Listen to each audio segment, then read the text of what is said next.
O Lord, open my lips, and my mouth will declare your praise. O Lord, open my lips, and my mouth will declare your praise. O Lord, open my lips, and my mouth will declare your praise. O Lord, come to my assistance.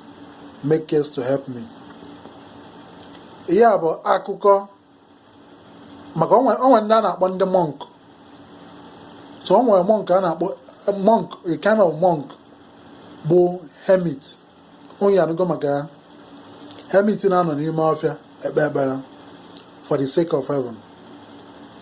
Maka ihe a na-imitate bụ Jesus Christ.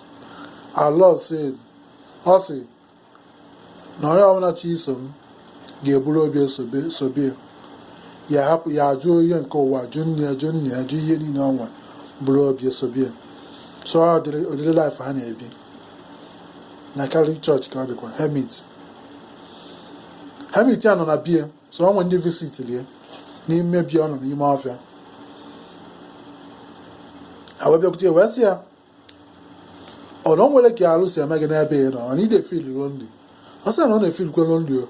Ọ sị mana nne anya ebe na ọ tụọ aka ebe windo ede a na-afụ the sky anya, tụọ aka ebe ahụ.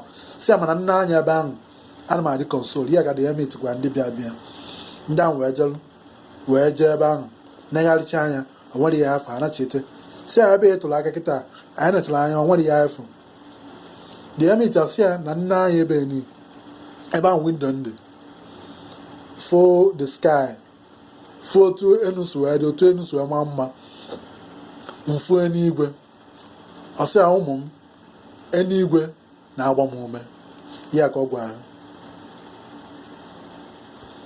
Ya na ihe m na-ekwu n'ụbọchị a, kpara m n'ụbọchị taa bụ eluigwe gbaa gị ume n'ihe ọbụla ị na-eme, ebe ọbụla ị na-ata afụ, ihe ọbụla ị na-eme n'ụwa, ma ndị ụwa ajụrụ gị, ma ihe niile ajụrụ gị, ma ịdị ama ọfụma ụzọ ọbụla, eluigwe gbaa gị ume. Let heaven console you. Eluigwe gbaa gị ume n'ụbọchị taa, ihe ọbụla ị na-eme ka ọ dịrị anyị na mma, dịrị ụwa niile na mma. Ka eluigwe gbaa anyị ume, ka Lord Jesus Christ zọpụta anyị. Ka eluigwe gbaa anyị ume, gbaa onye ọbụla ume, gbaa ndị nne, gbaa ndị nna ume, gbaa ụmụaka ume, na ikoro na agbọghọbịa gbaa anyị ume ihe ọbụla anyị na-eme. Ka eluigwe nyerukwa anyị aka ka anyị wee dị successful on earth. Ka ihe niile na-agaziri anyị, ma ndị na-anya arụ n'ụzọ abụ n'ụzọ, ka eluigwe gbaa anyị ume, nyere anyị aka. Amen. Oke mmụọ bụ Brother Peter Odira esi Los Angeles, California wetara unu nkụzi nke na ekpere nke wee na-asị, let heaven console you, let heaven console us. In Jesus' mighty name we pray. Amen.